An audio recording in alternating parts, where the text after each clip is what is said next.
వెనకడికి అంగడికి వెళ్లకుండా అరిగేందుకు ఎక్కువే అప్పలమ్మ అంటే ఆయన గారు వస్తున్నారు, ఆవులింతలు వస్తున్నాయి సుబ్బయ్యమ్మ అందట. అలాగుంది. ఇదిగో మన జగన్ గారి హయాంలో సీపు విప్పుగా పనిచేసిన గడికోట శ్రీకాంత్ రెడ్డి ఆయన గారి పని. ఈ రోజు రాచబండలోకి వచ్చిన సెలబ్రిటీ కూడా ఆయనే. మరి ఆయన గారిని ఓ మాట పలకరించబోయే ముందు ఈ వీడియోకి ఒక లైక్ ఇచ్చేసి అలాగే మన కేకే న్యూస్ని సబ్స్క్రైబింగ్ చేసేసుకుని నన్ను మరింత ఎంకరేజ్మెంట్ చెయ్యండి. నేనేం అడుగుతున్నానండి, మిమ్మల్ని రిక్వెస్ట్ చేసి ఈ వీడియోకి ఒక లైక్ ఇచ్చి మన కేకే న్యూస్ని సబ్స్క్రైబ్ చేసుకోండి మహాప్రభు అని వేడుకుంటున్నాను. మీరు ఆ పనిలో ఉండండి. రాజబాడ్లోకి వచ్చిన సెలబ్రిటీని నేను పరిచయం చేసే పనిలో ఉంటాను. ఇదిగో ఒకప్పుడు జగన్ హయాంలో సీపు విప్పుగా చేసిన గడికోట శ్రీకాంత్ రెడ్డి చాన్నాళ్ళ తర్వాత మీడియా గొట్టాల ముందుకు వచ్చాడు. మరి ఇతగాడిని మీడియా పట్టించుకోవడం మానేసిందో ఇతనే మీడియాకు దొరకకుండా దాక్కున్నాడో తెలియదు కానీ ఇప్పుడు ప్రత్యక్షమయ్యాడు. మడిసి మాత్రం ఏదో తేడా తొంగి చూస్తూ ఉంది. బాగా సన్నగా అయ్యాడు. ఎన్నికల సమయంలో టెన్షన్ తట్టుకోలేక షుగరు బీపీ తెచ్చుకుని సన్నబడ్డాడో లేదంటే డేటింగో చేసి సన్నబడ్డాడో తెలియదు కానీ స్లిమ్ అయితే అయ్యాడు. సరే ఆయన బాడీ కొలతల సంగతి మనకెందుకు, ముందు ఏం చెప్తాడో ఇందాం రండి. ఇదిగో శ్రీకాంతం, ఏం చెప్పాలనుకున్నావో చెప్పబోయ్. కనీసం ఈరోజు నువ్వు ఢిల్లీకి కొడుకు ఒకసారి, నువ్వు కుమారుడు ఒకసారి, నువ్వు ఒకసారి, వారానికి ఇద్దరు పరిగెత్తున్నారు. అక్కడ ఈవెంట్స్ అంటూ షో చేస్తున్నారు. ఏంటి ఉపయోగం? అక్కడ మీ షో అప్లు బిల్డప్ల కోసమే చేస్తూ వందల వేల కోట్లు ప్రజాసొమ్ము దుర్వినియోగం చేస్తున్నారు. 71 సార్లు విజయవాడ నుంచి హైదరాబాద్కి ముఖ్యమంత్రి స్థాయిలో, 77-80 సార్లు ఆయన డిప్యూటీ సీఎం గారు. మరి లోకేష్ గారు కూడా దాదాపుగా 77-80 సార్లు. అందరికీ ముగ్గురికి ప్రత్యేక విమానాలు, ప్రత్యేక హెలికాప్టర్లు, ప్రత్యేక కాన్వాయిలు. గత 5 సంవత్సరాలలో ప్రతిపక్షంలో ఉన్నప్పుడు రాష్ట్రంలో లేరు, హైదరాబాద్లో ఉన్నారు. ఎప్పుడు కూడా ఇక్కడి నుంచే కరోనా అటువంటి పరిస్థితులలో ఇళ్లలో దాంకొని ఉన్నారు. వీళ్ళు ఈరోజు ప్రజాసేవ గురించి, ప్రజల గురించి, రాష్ట్ర స్టేట్స్ గురించి మాట్లాడతారు. మీరు అధికారంలో ఉండి అక్కడి నుంచి పరిపాలన అందించకుండా 70-75 సార్లు స్పెషల్ ఫ్లైట్లలో హైదరాబాద్కు వస్తా వృధా చేస్తూ స్పెషల్ ఫ్లైట్లలో మరి ఈవెంట్ అని చెప్పి ఢిల్లీకి పోతా వారానికి ఒకసారి. ఏం చేస్తున్నారు? రాష్ట్రానికి మేలు జరిగే పరిస్థితులు ఉన్నాయా? ఇక నువ్వు కూడా ఏల్ముడి వెంకట్రావు గాళ్ళకి మారిపోయేవా శ్రీకాంత? అంతేలే, గొర్రెలన్నీ ఒకేలా ఉంటాయని ఊరకేం లేదు కదా.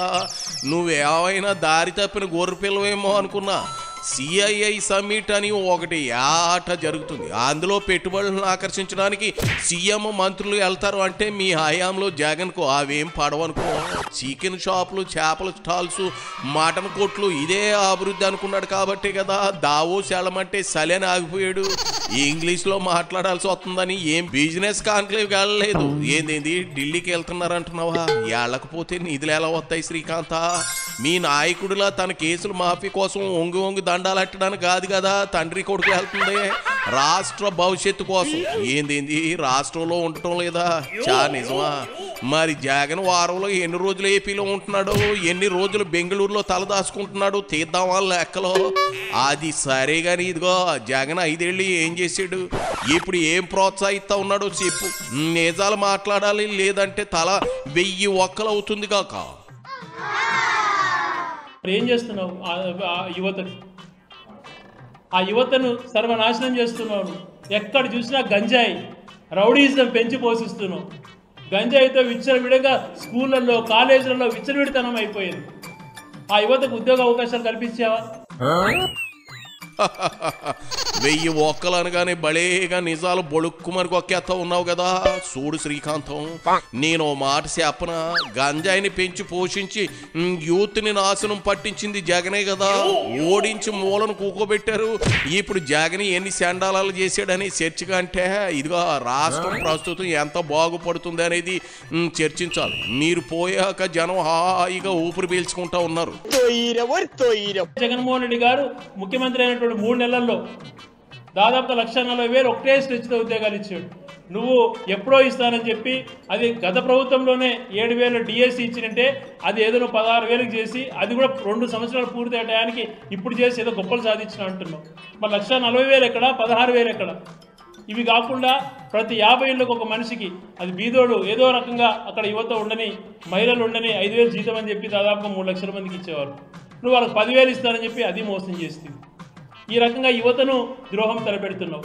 ఎటువంటి ప్రాజెక్ట్స్ రానియకుండా ఊరికే మభ్యపెట్టిన మాటలు చెప్పుకుంటూ పోతున్నావు. ఏ రకంగా యువతకు మేలు చేయకుండా, నిరుద్యోగ వృత్తి ఇవ్వకుండా 20 లక్షల ఉద్యోగాలు ఇచ్చాయని మాట్లాడుతున్నావు. యువతకు మోసం చేస్తుంది. ఇంకా ఉద్యోగస్తులైతే దారుణంగా మోసం. వాళ్ళకి రావాల్సిన 4 డిఏల గురించి ఇంతవరకు మాట్లాడలేదు, పిఆర్సీ గురించి ఆలోచన లేదు, సిపిసి గురించి ఆలోచన చేయట్లేదు, వాళ్ళకి ఏ రకమైనటువంటి బెనిఫిట్స్ వచ్చే విధంగా ప్రయత్నం చేయలేదు. 5,000 జీతం కూడా ఓ జీతమేనా? వాలంటీర్లు అంతా మీ వల్ల నాశనం అయ్యారు. ఏంది ఇది? ఉద్యోగులు 4 డిఏలు పెండింగ్లు ఉన్నాయా? ఏడాదిన్నరలో 4 డిఏలు ఎలా పెండింగ్ ఉన్నాయి శ్రీకాంతం? అంటే మీరు 1 డిఏ కూడా ఇవ్వకుండా ఎగ్గొట్టారనే కదా. జగన్ ఎన్నికలకు ఏడాది కంటి తుడుపు చర్యగా ఈ ఎలక్షన్ కూడా వస్తుందని తెలిసి డిఎస్సి దగా డిఎస్సిగా మార్చేసి 7,000 ఉద్యోగాలు అంటే 17,000 టీచర్ పోస్టులు భర్తీ చేశారు బాబు గారు. వారికి మీకు పూలుకుందా? అసలు ప్రభుత్వ ఉద్యోగులు కరెక్ట్గా 1వ తారీఖు శాలరీ తీసుకుంటుంది ఈ ఏడాదిన్నరగానే కదా. మర్చిపోయేవా? నవ్విపోతురుగాక నాకేటి సిగ్గు అనుకుంటున్నావేమో. మీ జగన్ రెడ్డి చేసిన శాండాలన్నీ నీ నోటితోనే చెప్తా ఉన్నావు. ఎంత మోసం! 15 లక్షల కోట్లు, 10,000 కోట్లు రాష్ట్రం అప్పుల పాలైపోయింది. 15 లక్షల కోట్లు, 16 లక్షల కోట్లు అని అందరూ ప్రచారం చేశారు. కేవలం 3 లక్షల కోట్లు మాత్రం జగన్మోహన్ రెడ్డి గారి పీరియడ్లో అప్పులు చేస్తే, ఆయన అప్పులు 5 ఏళ్లలో 3 లక్షల కోట్లు చేస్తే 1.5 సంవత్సరంలోనే దాదాపు 2 లక్షల కోట్ల పైన నువ్వు ఈరోజు రాష్ట్రానికి అప్పులు చేసి ఏ రకంగా ప్రజలకు కూడా ఇవ్వటం లేదు. తను చేసినటువంటి ప్రతి రూపాయి, కరోనా టైంలో ఆదాయాలు పడిపోయినా ఉద్యోగస్తులకు జీతాలు ఏ రోజు ఒక్క రోజు కూడా మిగతా రాష్ట్రాల మాదిరి కారణాలు చెప్పి ఎగ్గరగొట్టకుండా జీతాలు ఇస్తూ అందరినీ సంక్షేమం వైపు నడిపించి ప్రతి ఇంటికి మేలు జరిగే కార్యక్రమం జరిగేది. ఈరోజు ఏమైనా చేస్తున్నా, పబ్లిసిటీ చేస్తున్నావు, అప్పేమో పెరిగిపోతా ఉంది. దీనికి నీకు సమాధానం చెప్పాల్సిన బాధ్యత లేదా? ఎదురుదాడి చేయడం కాదు, నెగ్లెక్ట్గా అవతల వాళ్ళని చాలా ఇదిగా అవమానించే విధంగా ప్రవర్తించడం, మనుషులపైన దుర్మార్గంగా మాట్లాడడం, కేస్ స్టడీలు అంటాడు. ఈరోజు ఒకటే చెప్తున్నాం, ఈరోజు వివేకానంద రెడ్డి గారి హత్య కేసులో మేము చిత్తశుద్ధితో ఉన్నాం. మేము మా ప్రయత్నం అంతా కూడా చేశాం. మీరు అధికారం వచ్చి 16 నెలలు అంతకుముందు అన్ని మాటలు మాట్లాడారు కదా. ఈరోజు మీరు ఎందుకు దాన్ని ఏదో ఒకటి తీర్చలేకపోతున్నారు? అప్పుడు మా పైన అంత నిందలు పోపారు కదా, దాన్ని ఏదో కేస్ స్టడీ అన్నావు కదా, తీసుకొని దాన్ని ప్రూవ్ చేయి. శివరాఖరికి అవినాష్ రెడ్డికి గోతులు తీస్తా ఉన్నావా శ్రీకాంత? సరిపోయింది. ఇప్పుడేటి బాబాయ్ అచ్చుకేసి తేల్చి పారేయాలి, అవినాష్ను బొక్కలో వీలైనంత త్వరగా వేసేయాలి, తోసేయాలి. ఇదేనా నీ ప్లాను? బాగుంది, బాగుంది. అబ్బే, నువ్వు కూటమి ప్రభుత్వాన్ని విమర్శించడానికి వచ్చినట్లు లేదు, జగన్ని అవినాష్ని లోపల అయితే చూడాలని ఉందని రెచ్చగొట్టడానికి వచ్చినట్లు ఉంది.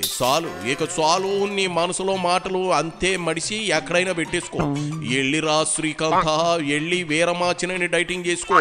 ఇంట్లో కూర్చుని మరి 15 ఏళ్ల పాటు మీకు పని పాట ఉండదు కదా. ఓ 40 కేజీలు తగ్గొచ్చు, ట్రై చేయి. ప్రస్తుతానికి నన్ను వదిలేసి వెళ్ళవయ్యా, వెళ్ళు.